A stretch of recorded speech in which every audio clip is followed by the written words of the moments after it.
Salut à tous les petits singes, on se retrouve pour le dernier Grand Prix de cette saison et aujourd'hui je conduirai l'Alpine Renault d'Aurélien pour ce GP d'Australie. Allez messieurs, on se retrouve de suite pour les qualifications.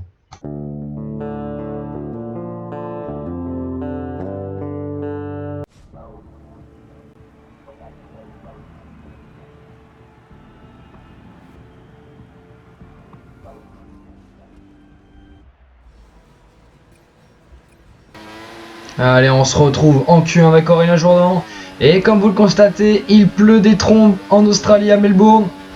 Ah, c'est compliqué.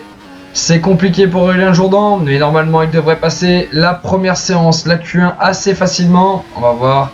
Ah, c'est pas trop mal passé ce premier virage, mais il y a beaucoup de patinage, ça s'entend. Alors on va voir ce qu'Aurélien va faire en termes de temps.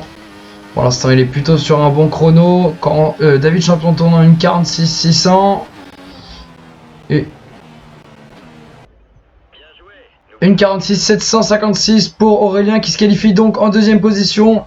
Derrière David Champion et devant Étienne Dubois. C'est assez surprenant le résultat. Au niveau des éliminés, alors on retrouve Damien Reynaud, Antonin, Emeric, Arthur, Yanis et enfin Benjamin. Allez, on se retrouve de suite pour la Q2. Et on se retrouve en Q2 avec Aurélien Jourdan qui doit faire face à nouveau à la pluie. En même temps, il fait pas beau à Melbourne et les conditions de piste sont exécrables.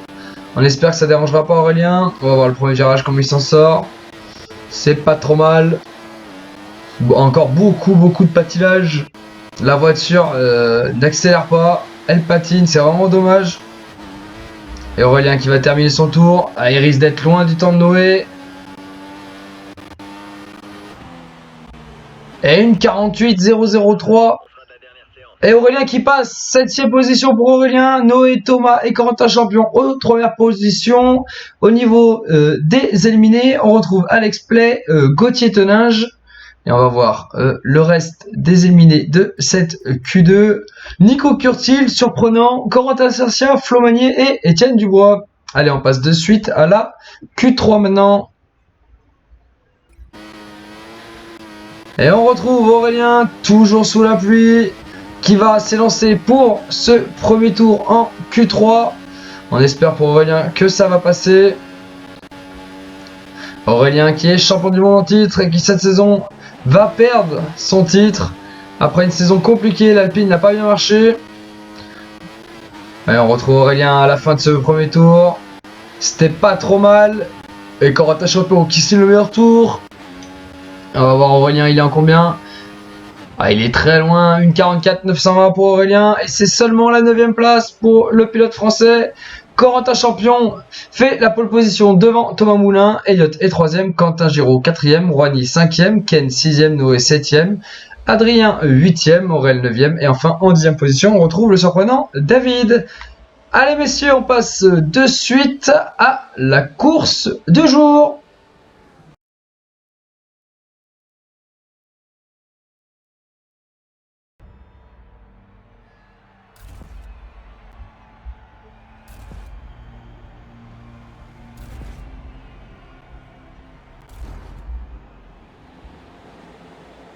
Et on se retrouve sur la grille de départ avec Aurélien en 9ème position. Juste derrière Adrien Blanc. Allez Aurélien, faut faire un bon départ. Pour l'instant c'est un départ plutôt correct. Il n'y a pas de dépassement. Il a freiné fort tôt pour éviter les accidents, c'est bien fait. Et il double Adrien de suite. Très bien fait. Premier virage bien maîtrisé par Aurélien qui a gagné une position et qui se rapproche du groupe de tête de suite. Attention, est-ce qu'Aurélien va faire un gros freinage? Oh le dive bomb! Quel dive bomb d'Aurélien! Oh qui arrive à doubler même Quentin Giraud et qui prend directement la 3ème position. Oh là là, il est juste derrière Thomas Moulin et Elliott Charpay qui est en tête du Grand Prix actuellement. Et attention, il sort large et va perdre du temps. Et oui, Corentin Champion qui en profite pour recoller. Ah c'est dommage. Et de suite Corentin qui attaque. Et oui, la Ferrari qui est beaucoup plus rapide. Et là, à l'attaque de suite Aurélien. Et ouais, il a pris le virage intérieur. Attention, Quentin Giraud est juste derrière.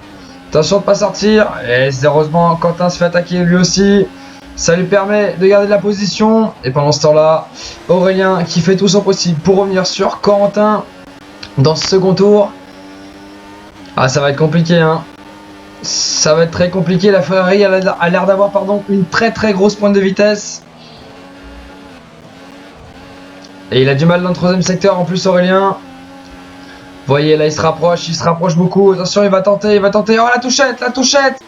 Eh ouais, il s'est loupé Aurélien. Il a voulu trop en faire. Et malheureusement, ça profite à Corentin. Ah, cette action aura pu être bien dangereuse. Parce que si Corentin partait au tapis, il pouvait perdre le titre de champion du monde. Sur une erreur, et je crois que l'année dernière, il a déjà eu vraiment pas de chance. Il a perdu son titre face à Aurélien. Je pense que cette année, c'est son année. Il l'a prouvé avec beaucoup de régularité. Malgré que Thomas Moulin ait remporté quand même 4 Grands Prix dans cette saison. Un record en Formule Singerie. Il a complètement explosé chez Ferrari. Mais avec 2 résultats blancs, il a perdu un peu de temps par rapport à Corentin. Et Aurélien qu'en profite pour terminer cette dernière course de Formule Singerie. C'est donc terminé sur une victoire du champion du monde de Formule Singerie en saison 1, Elliott Sherpai. Et Aurélien qui signe une très belle 4ème place, ce qui est son meilleur résultat de la saison, parce qu'il a fini aussi 4ème au Canada. Allez, on va voir de suite le classement. Donc Elliott qui s'impose devant Thomas Moulin et Corentin Champion. Aurélien 4ème, Quentin 5ème, Ken 6ème, Corentin Cercia 7ème, Noé 8ème, Adrien 9ème, Gauthier 10ème, David Champion 11ème, Flo Magnier 12ème. Et en fond de classement, on va regarder ça de suite. A noter que Thomas fait le meilleur tour, son 2ème de sa saison. Donc en 13ème position, on retrouve Arthur, 14ème Antonin, 15ème Alex, 16ème Nico, 17ème Etienne, 18ème Ronny qui était bien parti, c'est dommage. Allez, on se retrouve de suite pour le classement pilote et constructeur. Et c'est donc la fin de cette saison 3 de Formule Singerie. Et cette année, enfin, Corentin Champion décroche le titre de champion du monde de Formule Singerie. Après une grosse saison, il a été très très régulier. Il s'impose devant son coéquipier Thomas Moulin, qui comme je le disais tout à l'heure, a quand même gagné 4 courses cette saison. En 3ème position, on retrouve Elliott qui a fait une saison très solide du côté de chez Red Bull et qui remporte donc la dernière course de la saison. En 4ème position, on retrouve Noé qui a été le plus régulier des autres. En 5ème, on retrouve Gauthier. 6ème, Aurélien Jourdan. 7ème, Quentin Giraud. Et enfin, en 8ème position, on retrouve Ken Gardien. A noter que Corentin Champion a quand même réalisé 4 pole positions cette saison. La preuve qu'il avait une grosse vitesse de pointe. Allez messieurs, on passe de suite au classement constructeur et moteur. Au niveau du classement constructeur, aucune surprise, Ferrari remporte largement le titre constructeur. C'est mérité après 2 années de galère, il touche enfin le Graal. En seconde position, on retrouve Red Bull qui a eu encore, grâce à notamment Elliott, une belle saison et qui prouve que le recrutement était plutôt audacieux et ambitieux. Au niveau de la 3ème marche, on retrouve Mercedes pour 4 petits points qui finit devant Alpine Renault. En 5ème position, on retrouve Force India. En 6ème, Sauber. 7ème, Toro Rosso. 8ème, McLaren. 9ème, Williams. Et enfin, 10ème à égalité, Marussia et Caterham. Au niveau des moteurs, Ferrari remporte là aussi largement le titre devant Cosworth.